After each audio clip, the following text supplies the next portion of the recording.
चल। दर्शकों नमस्कार, हिमवंती मीडिया पर आप सभी का स्वागत है। मेरा नाम है प्रीति चौहान। पावंटा साहिब के बांगरन में इस समय मौजूद है और हमारे साथ श्री पावंटा साहिब विकास मंच के पदाधिकारी और स्थानीय लोग मौजूद हैं। आप सभी ने देखा होगा कि बरसात के मौसम में यहाँ पर हमने आपको एक खबर दिखाई थी जहाँ पर एक मकान जो गिरी नदी के समीप है वो पूरी तरीके से क्षतिग्रस्त हो गया था और एक परिवार बेघर हो गया था। फिलहाल उस परिवार को अभी तक सरकार की तरफ से किसी भी तरह की कोई आर्थिक सहायता नहीं मिली है और जो श्री पावंटा साहिब विकास मंच है समय समय पर उन्होंने इस क्षेत्र की लोगों की समस्याओं को उजागर किया है। आज फिलहाल उद्योग मंत्री हर्षवर्धन चौहान जी आएंगे और अंबोया स्कूल में वो चीफ गेस्ट हैं, इसी रास्ते से होकर वो जाएंगे और ग्रामीण शांतिपूर्ण तरीके से यहाँ पर उनसे मिलेंगे, अपनी समस्या को रखेंगे, अपनी बात को रखेंगे और जिसका प्रतिनिधित्व श्री पावंटा साहिब विकास मंच के अध्यक्ष ज्ञान चौहान जी रख रहे हैं, जिन्होंने शुरुआत से ही इस मुद्दे को उठाया है, चाहे वो अवैध खनन की बात हो, वो लोडिंग की बात हो, चाहे ग्रामीणों की किसी और समस्या की बात हो, अक्सर इन्होंने उन समस्याओं को उठाया है। आज हमारे साथ बने हैं सर, उद्योग मंत्री से मिलने का आपने जो है पहले से ही तय किया था कि खुद भी मिलेंगे, ग्रामीणों को भी उनके बीच में मिलवाएंगे, तो क्या कुछ मुद्दे आज रहने वाले हैं क्योंकि बड़े टाइम बाद उद्योग मंत्री इस क्षेत्र के प्रवास पर आ रहे हैं, तो क्या कहना चाहते हैं, किस तरह के मुद्दे हैं आज जनता के? थैंक यू प्रीति। ये आज बहुत अच्छा अवसर है हमारे पास कि माननीय उद्योग मंत्री आज इस क्षेत्र के दौरे पर हैं। तो गांव वालों ने ये सोचा कि जब वो यहाँ से आ ही रहे हैं तो हम उनसे मिल लें और अपना दुख दर्द उनको सुनाएं। जी। तो इसमें श्री पावंटा साहिब विकास मंच गांव वालों के साथ है और आज बड़े शांतिपूर्ण तरीके से, यहाँ कोई नारेबाजी नहीं हो रही है, कोई किसी तरह की कोई नॉनसेंस नहीं होगी, अपना दुख दर्द रखने का सभी गांव वालों को पूरा हक है। इस पर हमारी 2-4 बातें प्रमुख हैं।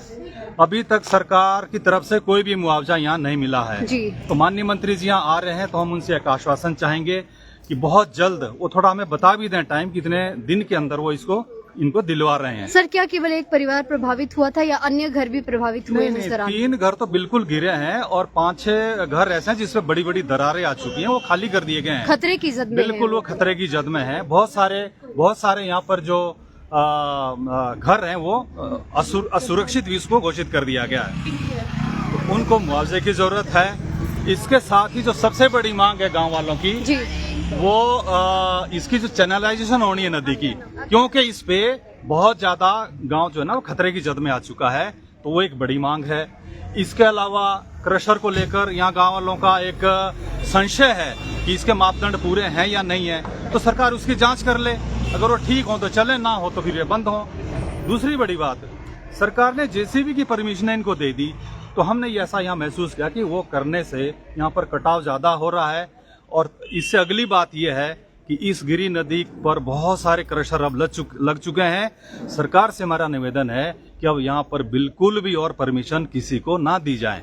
और हमारी एक और मांग है, एक डीएमएफटी जो फंड होता है इसी प्रकार की पंचायतों के लिए होता है जो खनन से प्रभावित होती हैं। पिछले 1 साल से उसकी मीटिंग नहीं हुई है। मंत्री जी से आज हम निवेदन करेंगे कि उस मीटिंग को वो जल्दी रखवाएं और यहाँ के 3-4 जो प्रोजेक्ट्स हैं हमने सोचे हैं, तैयार किए हैं, वो भी हम उस मीटिंग के माध्यम से डीएमएफटी के अंदर हम वो भी। क्या अब से पहले डीएमएफटी का फंड कहीं पर आपने इस इलाके में लगता हुआ देखा है या कोई प्रोजेक्ट हुआ हो? बहुत कम लगा है, इसकी बड़ी बंदरबाट हुई है, इस पर हम विस्तृत चर्चा बाद में करेंगे। लेकिन अब आने वाले समय में मैं स्वयं श्री पावंटा साहिब विकास मंच का हमारा ये कार्यक्रम रहेगा। ये मुद्दा तो शायद अब 9 तारीख को सॉल्व हो जाएगा, मुझे ऐसी उम्मीद है। इसके बाद हम जितनी भी पंचायतों में ये खनन गतिविधियां हैं उन पंचायतों में हम स्वयं में जाऊंगा और ये देखूंगा कि यहाँ पर किन किन चीजों की जरूरत है और क्या क्या वो चीजें हैं जो डीएफटी फंड से वो पूरी हो सकती हैं। हमारे को सरकार से फिर ज्यादा जरूरत किसी चीज की बजट की नहीं रहेगी।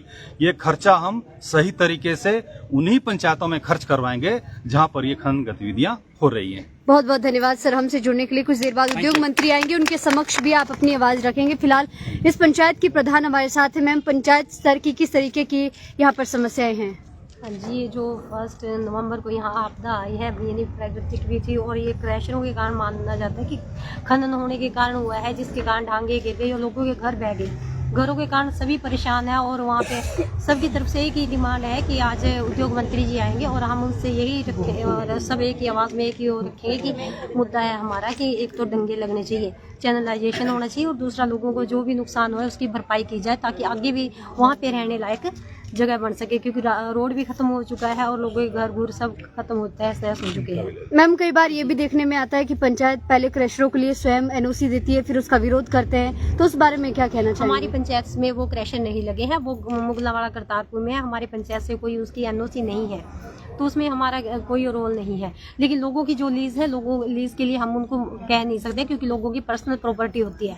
तो इसके अलावा हमारा वो नहीं है, लोगों ने लगवाए हैं। अब ये तो लोग जाने, पब्लिक हियरिंग भी हुई होगी, वो भी रखी होगी, उधर ही रखी होगी जो मुगलावाड़ा करतारपुर में है। वो यहाँ पे तो है नहीं, हमारी पंचायत के वो क्रैशर नहीं है। हाँ, नुकसान हमारी पंचायत का हो रहा है, वो अलग है। तो किस तरीके की सहायता की आप गुहार लगाएंगे? बस यही कि पब्लिक के जो मकान मुकुन ढह चुके हैं, उनको इनके मुआवजा मिलना, सही मुआवजा मिलना चाहिए, ताकि वो घर दोबारा से बना सके। क्या पंचायत स्तर पर आप कोई मदद कर पाई है उन परिवारों की? देखो, पंचायत स्तर पर इतना फंड नहीं होता है, अवेलेबल नहीं होता है पंचायत के पास। वो तो सरकार से ही गुहार कोई राशन पानी की व्यवस्था? हाँ, राशन पानी की एमएलए सामने विधायक जी ने दिया है राशन, थोड़ी बहुत मदद वैसे भी करी है उन्होंने। जिनके घर गिर गए थे उसके लिए टीन शेड या फिर जितना उनसे हो पाया है करा है। ज़्यादा तो हम नहीं कह रहे हैं, क्योंकि सरकार की तरफ से भी हो रहा है, जैसे प्रशासन ने किया है। उसके अलावा अभी तो सरकार से जो मुआवजा मकान के लिए और चैनलाइजेशन के लिए होना, वो अभी नहीं हुआ है। इस क्षेत्र की सड़कों की हालत भी बेहद खस्ता है। दो पहिया वाहन पर चलना तो खतरे से खाली नहीं है। यहाँ पर यही नहीं लगता कि सड़क के खड्डे में सड़क बनी हुई है, और जो ये आपदा आई है इससे हमारी सड़क लगभग आधा किलोमीटर सड़क हमारी बिल्कुल खत्म हो चुकी है। अब यहाँ तक कि पैदल के लिए रास्ता तक नहीं है। हम सरकार से भी करेंगे और हर्षवर्धन जी से करेंगे, उसमें कोई रास्ते का प्रबंध किया जाए ताकि लोग आराम से पैदल जा सकें। इनसे भी किस तरीके की समस्याएं हैं, चाहे वो क्रशरों से आ रही धूल मिट्टी को लेकर हो, सड़कों को लेकर हो? बहुत ज्यादा नुकसान है, बहुत नुकसान है। मंत्री जी से आज मिलने जा रहे हैं, क्या कुछ कहेंगे? बोल रहे हैं तो बोल लेंगे एक भाई हमारे वास्ते कुछ करो।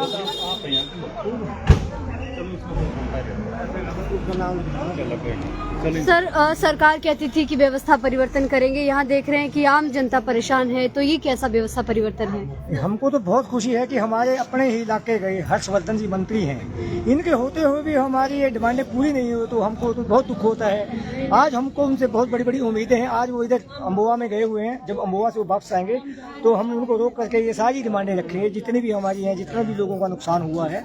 तो हो सकता है कुछ ना कुछ आज वो इनके बारे में कुछ ना कुछ आज वो कुछ मदद कर सके हमारी। क्या इससे पहले कहीं आपने किसी विधायक या मंत्री से अपनी इन समस्याओं को रखा है? नहीं, हमने बहुत बार रखा है जी। हमारे सुखराम जी भी आए हैं, उनके पास भी हमने ये समस्याएं रखी थी, उन्होंने भी दिलासा दिया है। कुछ जितनी भी उनसे मदद हो सकी है अपने फंड से उन्होंने की है, ऐसा नहीं है उन्होंने नहीं की है। बाकी हमारे इसमें अभी दूसरी तरफ से कोई भी ऐसा मंत्री नहीं आया है जो हमारी यहाँ के लोगों की समस्या सुन सके। सर, आप भी लगातार इस क्षेत्र की समस्याओं को उठाते हैं, चाहे खस्ता सड़कों की हालत को हो, अवैध खनन को लेकर हो, तो आज क्या कुछ कहना चाहेंगे? और पहले जो आवाज उठाया करते थे, क्या उस पर कोई उचित कार्रवाई हो पाई है अब तक?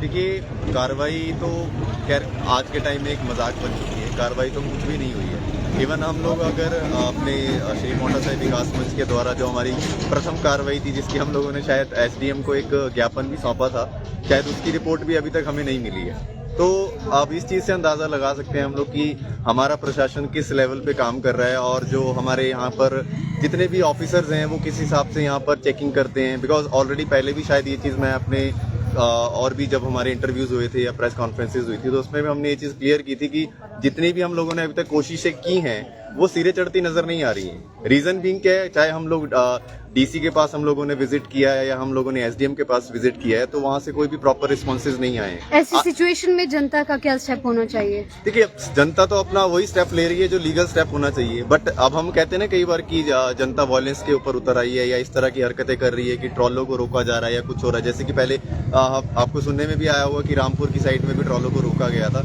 तो ये प्रशासन खुद है जो प्रोवोक करता है कॉमन पर्सन को इस तरह के स्टेप उठाने के लिए, क्योंकि जब वो लोग स्टेप ही नहीं उठा रहे हैं। अब कहते हैं कि हमें अर्जी देनी जरूरी है, एप्लीकेशन लगानी जरूरी है। कितनी एप्लीकेशन है, प्रशासन कोई भी ऑफिसर है प्रशासनिक, अगर हम उससे पूछते हैं कि कितनी एप्लीकेशन मान्य है एक एक्शन को लेने के लिए, मेन चीज़ वो है। अब एप्लीकेशंस के बेसिस पे भी और अगर हम रिपोर्ट कर रहे हैं उसके बेसिस पे भी अगर कोई एक्शन नहीं हो रहा है तो आई डोंट थिंक कि ये कुछ हमारा कार्रवाई आगे हो पाएगी। आज उद्योग मंत्री से मिलने जा रहे हैं, क्या कोई उम्मीद है? देखिए, उद्योग मंत्री से तो हम लोग आज तो फिर भी हम अगर कारवां की बात करें तो ये एक बहुत छोटा कारवां है जो मिलने के लिए जा रहा है। बट जब हमारी पिछली बार हरिपुर टोहाना में जब ट्रॉलों को लेकर उनसे मुलाकात हुई थी तो उस विषय में जब उनसे वो बात की गई थी, आई थिंक वो बरसात से पहले की बात थी, जब ये कटाव नहीं हुआ था, जब ये चीजें नहीं गिरी थी, घर नहीं गिरे थे।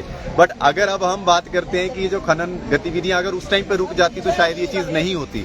जब हम लोगों ने उनके सामने ये ऑप्शन रखा था कि जब इन लोगों को परमिशन ही नहीं है वहां पर कटाव करने की, तो इन लोगों ने कैसे वहां पे खनन किया, एक्टिविटीज को क्यों नहीं रोका। अब उनकी कार्रवाई ना करने की वजह से ये गाँव वाले तो इस चीज को भुगत रहे हैं। बट इस गांव से यहाँ आसपास में जो हमारी स्कीम लगी हुई थी पानी की, जिससे हमारे आसपास के क्षेत्रों में हमारे गांव में 3000 बीघा की जमीन में जो पानी लगा करता था, खेती जिसके बेसिस पे होती थी, आज वो स्कीम बिल्कुल ठप पड़ी है। अब आप देखिए कि सरसों का बोने का सीजन आ चुका है, आगे गेहूं का भी सीजन आ रहा है, बट हमारी जमीनों के लिए पानी नहीं है। तो मतलब हमारे यहाँ का जो एडमिनिस्ट्रेशन है वो, हम कहते हैं कुंभकर्ण की नींद सोया हुआ है कि वो जाग भी नहीं रहा है। हम उसको हिला हिला के थक चुके हैं। कहते हैं कि पानी के छींटे मारने जरूरी है उनकी आंखों पर, शायद पानी के छींटे भी काम नहीं कर रही हैं, इवन बाल्टियां भी काम नहीं कर रही हैं उनके लिए। तो एक तरह से जैसे हम हमेशा देखते हैं ना कि जब हम कोर्ट में जाते हैं कभी, तो हम वहाँ देखते हैं कि एक पट्टी बंधी होती है ना उस स्टैच्यू के ऊपर, तो वो हाल हो चुका है आज हमारे यहाँ पर। जितने भी प्रशासनिक या एडमिनिस्ट्रेशन की हम बात करते हैं तो कानून यहाँ रिसेंटली अंधा महसूस किया जा रहा है।